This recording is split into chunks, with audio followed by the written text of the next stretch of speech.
అయ్య బాబోయ్, ఈరోజు ఇంట్లో మొత్తం ఏదో వాసన వస్తుంది. ఏదైనా బిర్యానీ వండుతున్నావా? బిర్యానీనా? దానికన్నా ఒక లెవెల్ పైన ఉన్నాం మైసమ్మా.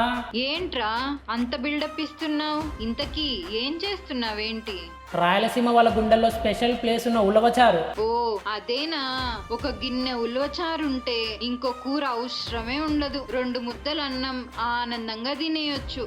అదే మ్యాజిక్. ఈరోజు హోటల్ స్టైల్ కాదు, మన ఇంట్లోనే అస్సలైన రుచికరమైన రాయలసీమ ఉలవచారు ఎలా చేయాలో చూపిస్తా. అయితే ఇంకెందుకు ఆలస్యం, గిన్నెలు రెడీ చేసుకోండి. ఈ వీడియో అయిపోయేలోపు మీకు ఉలవచారు తినాలనిపించకపోతే నా పేరు మైసమ్మనే కాదు. పదండి, అస్సలైన రుచి ఇప్పుడే మొదలైంది. ముందుగా ఒక 1/2 కిలో ఉలవల్ని తీసుకోవాలి.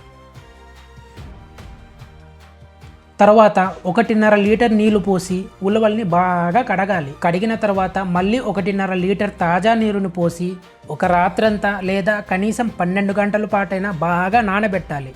ఇక్కడ ఒక ముఖ్యమైన విషయం గుర్తుంచుకోండి, నానబెట్టిన నీటిని అస్సలు పారేయకండి, ఎందుకంటే అదే నీటిలో ఉలవల అసలు రుచి పోషకాలు ఉంటాయి.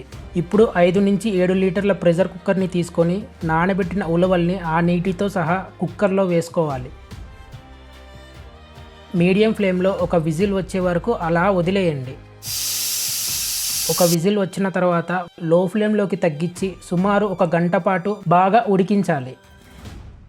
1 గంట పూర్తయ్యాక మూత తీసి చూస్తే ఉలవలు బాగా మెత్తగా ఉడికిపోయి ఉంటాయి, నీళ్లు కూడా చిక్కగా మారి ఉంటాయి. ఇప్పుడు ఆ ఉడికిన ఉలవల్ని వడగట్టి ఉలవల నీటిని ఒకవైపుకి, ఉడికించిన గింజలను మరోవైపుకి విడిగా పెట్టుకోవాలి.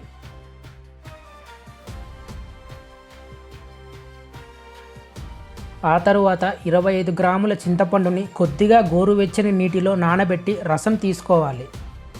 ఇప్పుడు ఒక కడాయి పెట్టుకొని 1 టేబుల్ స్పూన్ నూనె వేయాలి. నూనె వేడయ్యాక 1/2 టీ స్పూన్ ఆవాలు, 1/2 టీ స్పూన్ జీలకర్ర వేసి బాగా వేయించుకోవాలి. ఆ తర్వాత 2 ఎండుమిర్చీలు, 4 పచ్చిమిర్చీలు, 1 రెమ్మ కరివేపాకు, 6 వెల్లుల్లి రెబ్బలు వేసి బాగా వేయించుకోవాలి.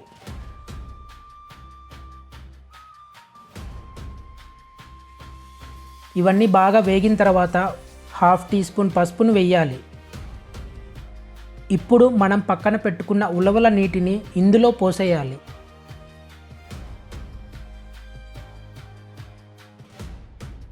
మీడియం ఫ్లేమ్ పైనే 20 నుంచి 30 నిమిషాల పాటు బాగా మరగనిస్తూ నీరు సగానికి వచ్చే వరకు ఉడికించాలి. ఆ తర్వాత 1 టేబుల్ స్పూన్ ఉప్పుని వేసి బాగా కలపాలి. మనం నానబెట్టిన చింతపండు రసాన్ని ఇందులో వేసుకోవాలి. మీడియం ఫ్లేమ్పై మరిగించాలి. ఉలవచారు బాగా చిక్కగా మారి అద్భుతమైన వాసన వచ్చినప్పుడు స్టవ్ ఆఫ్ చేసేయాలి. అంతే, అసలైన రాయలసీమ స్టైల్ ఉలవచారు రెడీ అయిపోయింది.